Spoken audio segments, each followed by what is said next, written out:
Muy buenas. Bienvenidas, bienvenidos a otra práctica de historia en el canal de oposiciones. Como siempre digo, las prácticas son ilimitadas e infinitas. Puede caer cualquier cosa. Así que empezamos el vídeo y preparados porque cualquier cosa puede caer. Vamos con la historia. Nos vamos a la pantalla y tenemos la Ley General de Ferrocarriles, ¿vale? En principio, en algunos documentos, algunas veces, si esto se ha caído en prácticas, a veces viene señalado esta ley, o sea que es, y a veces hay que reconocerla. Vale, si hubiera que reconocerla tampoco es muy complicado, porque siempre va a estar hablando de construcción de líneas, va a estar hablando de construcciones de ferrocarriles, o sea, no es muy complicado de reconocer, ¿vale? Es bastante sencillo. En principio se me vendrá una serie de artículos, hay algunos que son muy claves para entenderlo, normalmente el 8 y el 19 son los que más van a aparecer, ¿vale?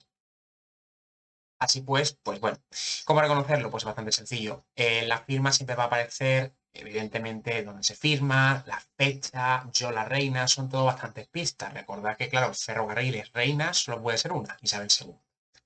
En este sentido, hay que admitir que lo tenemos bastante sencillo. Así que no os preocupéis, ¿vale? Y ahora, vamos al análisis y el comentario que tenemos por delante. El 20 también es un artículo muy importante. Luego ya, pues son variados. Tenemos un documento, un texto histórico, ¿vale? De fuente primaria, obviamente. Un contenido político-económico, dado que el ferrocarril no deja de ser lo político, porque está dentro de la agenda política de su momento, y al mismo tiempo parte de lo económico, porque era una revolución para España. Una revolución que no llegó a buen puesto, pero lo adelanto. Y con un carácter jurídico, pues son una serie de artículos, pertenecen a una ley general, lo está diciendo en un encabezado, y que pretende pues, impulsar el desarrollo ferroviario español del siglo XIX. En esto, pues tenemos un siglo que en Europa la industria se hace enorme, gracias a esa segunda revolución industrial, que es la revolución técnica que nos lleva, pues vamos a decir, a todo ese proceso fabril que ha habido en el mundo, que ha llegado pues hasta casi recientemente en nuestros días.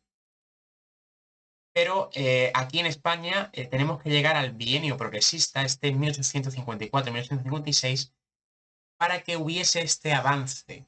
Y es que para ello hacía falta primero un proceso que hubo antes, que se había intentado para sacar adelante la ley económica de la descentralización de Mendizábal, del 37-37, para obtener pues, terrenos y demás, venderlo y así también tener financiación. Consciente de la necesidad de esta modernización, se crea esta ley, ¿vale?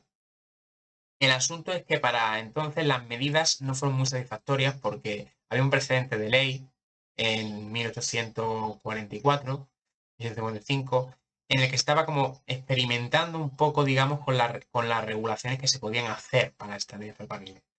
Y con ello, pues entonces había especuladores que por los beneficios, pues intentaron realizar la elaboración de un entramado que no les salió especialmente rentable. Aquí hablamos de las primeras líneas de España, la de Mataró-Barcelona y la de Madrid-Aranjuez, ¿vale? Esas son las dos primeras que se hizo. Primero la de Mataró-Barcelona y después Madrid-Aranjuez.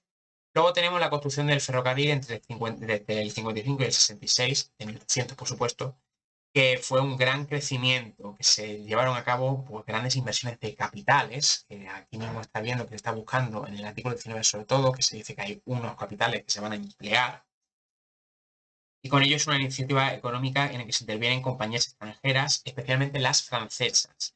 No sé si conocen mucho de trenes, vamos, yo lo sé por curiosidad de la vida, pero no por haberlo estudiado porque me interesan los trenes, que siempre hubo conflictos con el cambio de vías cuando se cambia de España a Francia, que hay como un intercambiador, porque no coincidían los anchos. Así pues, el tendido que hay en esas fechas es de más de 5.000 kilómetros de vía, en vías como Alicante-Madrid, Sevilla-Cádiz, Barcelona-Zaragoza y Madrid-Irún, ¿vale? Principalmente, pues, ya digo, un factor económico, no se va a poner en X puntos que no sirven para nada, sino para intentar obtener un rédito comercial. Luego tenemos una serie de elementos que son los artículos del texto, que vamos a hablar un poquito de ellos, así como concepto general. Hay que conocerse la ley y haberse estudiado el tema, por supuesto, que tiene, como sabéis, un tema específico, la España económica del siglo XIX, que si no recuerdo más el tema 40 de la oposición y 39 el del siglo de la historia de España. ¿No? El número me está bailando un poco, pero diría que es 39 y 40. Bueno, todo caso, tenemos una concesión de empresas privadas que trata de subvencionar pues básicamente esta obra.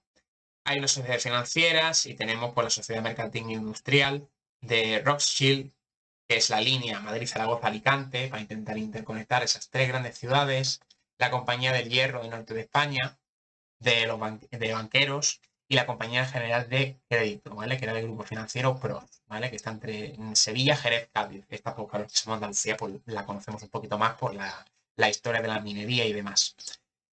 Se permite una franquicia arancelaria de material necesario para la construcción de estos de ferrocarriles y su periodo.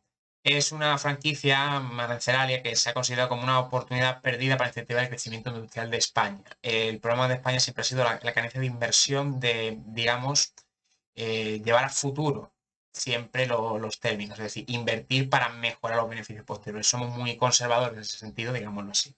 Eso ha sido una marcada carácter que ha habido en España y que no hubo, por ejemplo, en Reino Unido, que esto fue el boom, de hecho, de la industria.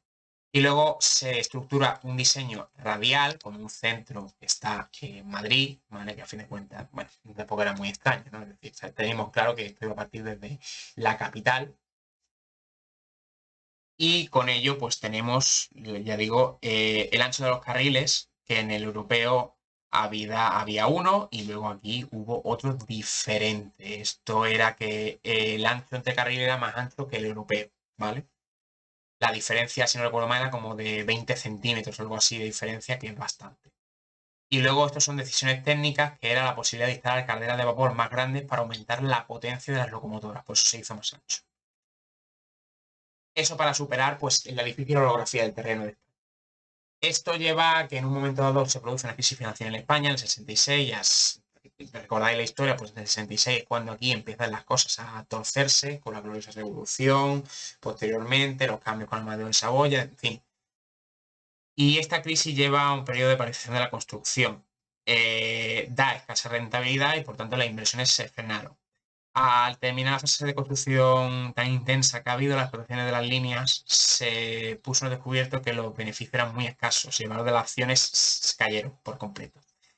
Entonces las cargas financieras superaron a los ingresos de las explotaciones, por lo que se emitieron obligaciones, siendo el capital de las compañías ferroviarias en 1931 pues básicamente unos 3.043 millones de pesetas.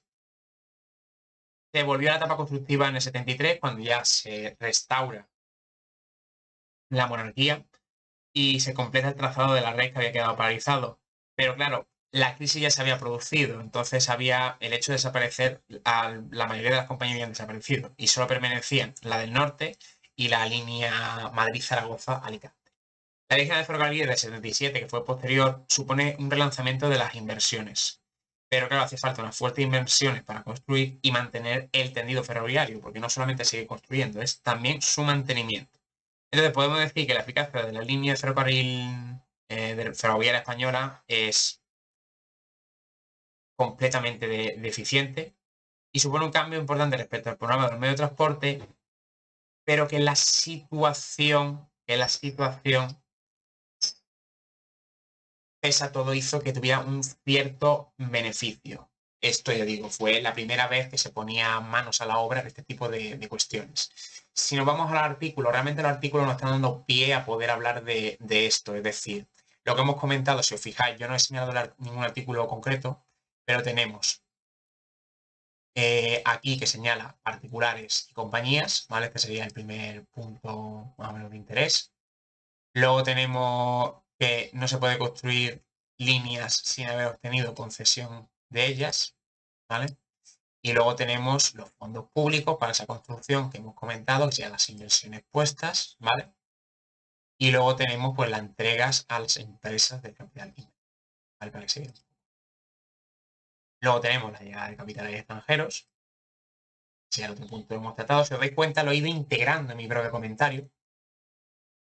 Y luego ya tenemos pues terrenos de dominio público y demás. Claro, la desamortización no se llegó a términos finales, entonces este punto es casi entero. Ves que habla del arancel que hemos dicho antes y demás.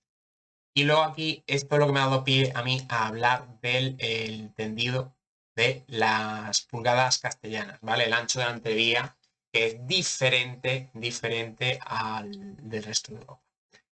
Y ya está, básicamente con esto terminamos el comentario. No es un comentario muy complicado, sí que puede ser un poco, no rebuscado, sino que puede pillar más a la gente con la guardia baja, y es con eso por lo que tenemos ya listo este comentario de historia. Ya sabéis que me ayuda enteramente que me deis like, que me comentéis cosas si hay algo mal, algo que añadiríais y demás. Y por supuesto, pues todas las suscripciones serán bien agradecidas. Nos vemos en el próximo vídeo. Hasta la próxima.